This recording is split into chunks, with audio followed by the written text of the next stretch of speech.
What is going on, Notre Dame fans? Mike Singer and Tim Hyde here from Blue and Gold with a special guest, former Notre Dame defensive lineman, the legend Chris Zorich. So, yeah, special little video here.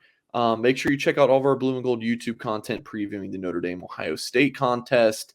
And I had the thought, Zorich always he's been on our YouTube, he's been on our Twitter spaces. Like, oh, let's just see Zorich wants to join, and of course he did. So, Chris, we are very appreciative of your time. So, well, thank you guys very much for having me. I appreciate it. Absolutely. So, Chris, hope you're doing well. Let's just throw you a softball. You can take this wherever you want to. Keys to the game: Notre Dame versus Ohio State. What are they for the Fighting Irish to pull off a victory? Well, I love the softball question. So, no doubt, they really have to play the best game they can. I mean, I have faith that they're going to win, but it's just a situation where they're going to have to play their best possible game because we're all smart and we all know the weapons that Ohio State has. The fact that I think one of the most impressive things is that they had like 500 receivers get drafted last year, and they were talking about how the best one is actually at Ohio State. So Notre Dame does have the work cut out for them, but I think that they actually can come away with a victory. That's being able to play their best game. The defense definitely has to show up. Now, there's a couple questions there because they have a couple returning starters, but I mean, you have Foskey, you have some guys that can go out there and play, but this is going to be the biggest test. And as always, the offensive line, they're going to have to establish a run game. And I know last year the Buckeyes had some issues on defense. They wound up getting the defensive coordinator from Oklahoma State, right? Mm-hmm. Yeah. Yes. So, I mean, they obviously made some changes in areas where they think they needed some help. And I think it's just a situation where Notre Dame's going to have to play their perfect game. Can they do it? Yes, absolutely they can.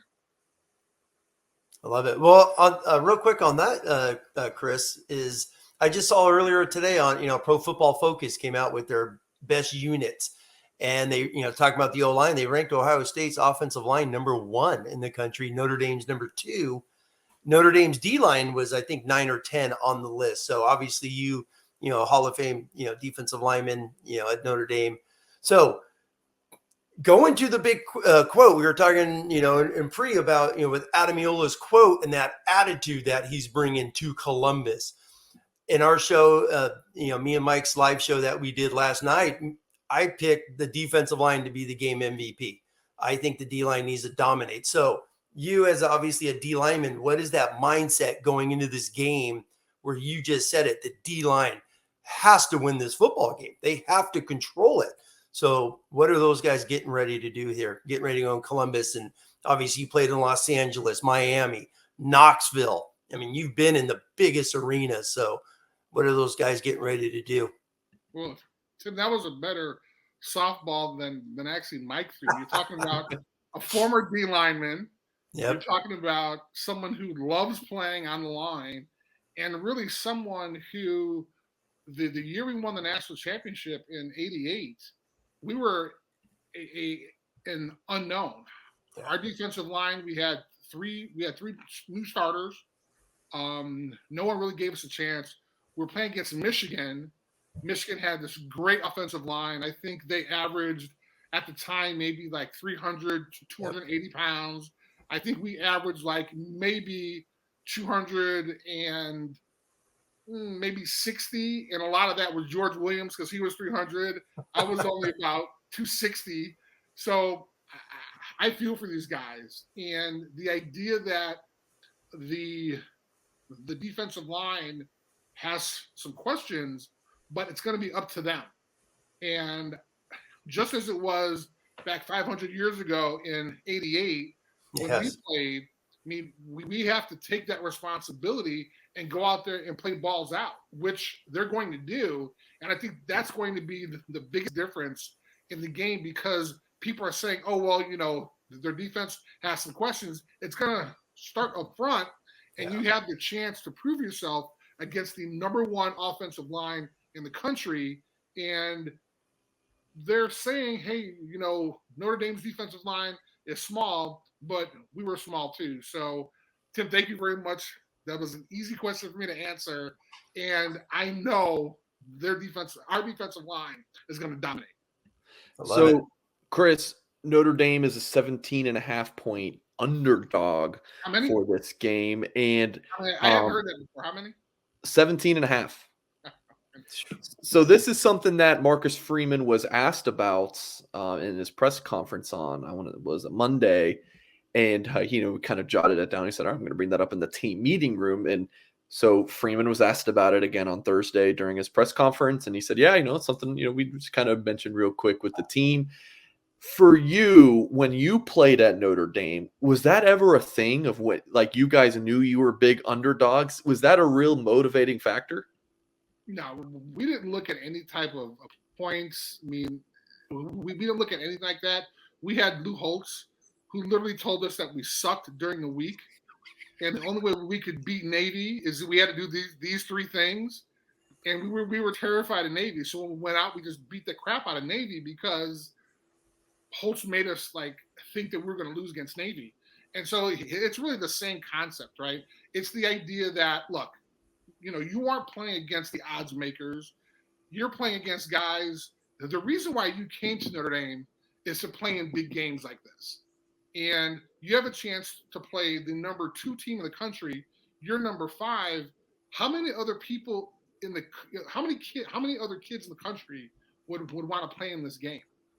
That's what you have to think about. I mean, the idea is that it's Notre Dame against everybody else, right? It's us against them. And so the idea that there's a spread out there, I mean, guys aren't concerned about that because they know that they have to go out and dominate, and they know that it's going to be up to them. And so, odds makers, the folks in the stands, they're going to be playing against the Ohio State Buckeyes, not the fans or not the rest of America. So real quick on that, Chris. I mean, you've been around Marcus Freeman a handful of times here since he got hired as a defensive coordinator. You've obviously interviewed him for your show, and you've done the Rockney, dinners. What do you feel, Marcus Freeman? I mean, this is his big game. He's going back to play his alma mater. What do you feel being around him that, his energy? I guess my big question is, I think Notre Dame's got a ton of seniors. They got a ton of fifth-year guys. They got 6-year guys playing, true seniors playing. Can this team, with Marcus Freeman, a young head football coach, can Notre Dame football in 2022 be a team, a player-led team, is I guess what I'm trying to say. If you could put put yourself in their shoes of all these older guys as saying, we're going to take care of this team. We're going to rally around. We have so much trust and love in Marcus Freeman. We're going to have his back. What's your thoughts on that? Because you've been around Marcus Freeman, and I know you speak so highly, and you love what he's doing at Notre Dame. Well, I think you answered the question yourself, Tim, by saying that the players have this affinity for him. They love him as a coach. Yes. I'm not saying he's perfect. I'm not saying every guy on the team loves this guy. I mean, you've had folks transfer and stuff like that. But what we see in the media is really who Marcus is. I mean, he's hugging on guys. Guys are hugging on him. He's being firm with them. But as long as they understand why, then they actually accept that. I've had a chance to attend some practices. I've had a chance to kind of see them kind of interact. I mean, the idea that they love this coach. And when you have that type of attitude, he's doing what coaches are supposed to do. And so people criticize him and say, well, I don't understand why the guys say that they love you. Are you really a player's coach? Do you have discipline? Well, all these things, and he's explained this on my podcast, that, look, I love my kids, but I discipline my kids as well. So the idea that, I mean, these young men are thriving. They want to be the best they can be. And Marcus and his coaching staff, they're going to bring that out of them if they listen. And, you've seen all the videos and you've seen interviews of players. I mean, the idea that they're able to play for someone who understands the game, right? I mean, that's huge, yes. Right? I mean, he was a great player at Ohio State. I mean, he competed for a national championship. He's playing on the highest level. He got drafted by the Bears. I mean, this guy is who these kids want to be. And oh, by the way, he's your head football coach. Yes. So, I mean, imagine, I don't care what position you play, you're going to listen to what he says, to what his staff says, because he's been there. And that's the biggest thing, right? Because as players, you'll listen to Coach Holt, you listen to everybody else, but you truly want to listen to someone who's been there, because they're going to tell you exactly what you need to know in order to be successful. And so when you have that in your coach and you listen to him and he's been there, then guess what? Guys are going to give 120%. That's why, I wish I had a year of eligibility. Actually, I do have a year of eligibility. You do. I'm 53, so I don't think I last one snap out there. No. All right, Chris. Last thing for you, then we're gonna get you out of here. Excuse me. Score prediction. Who you got? Give us your number. Let's hear it. So obviously, I'm going to be rooting for Notre Dame. I'm not necessarily looking at a score, but I'm looking for it to be a really, really close game. And one of the things that I think that will help is that they're going to be neck and neck, I think, until the fourth quarter. And what we've seen with the Notre Dame football team, their conditioning, Bayless has done a phenomenal job with them. I think in the fourth quarter, you're going to see all the extra things Notre Dame has done in the offseason, practicing harder, running harder, running through drills. I think that's going to show up in the fourth quarter, and it'll be Notre Dame by a touchdown. Okay, there you have it. Tim Hyde's picking Notre Dame to win. Chris Zorich is picking Notre Dame to win. No one needs to know my pick, so we'll just. No, hold on. You asked me. What about you? I don't have a number for it. That's on my to-do list as we're recording this Thursday night. Is I got to write my prediction and send it to Tyler Hork at Blue and Gold to put it in an article Friday morning. I've got Ohio State probably by about 10. That's where I'm at. 10. Probably about 10, 7 to 10 points, somewhere in there. But all right, that's gonna do it, folks. Still hit the. Why? Just throw it out there. Read the article at Blue and Gold. We have to get out of here before we go too long.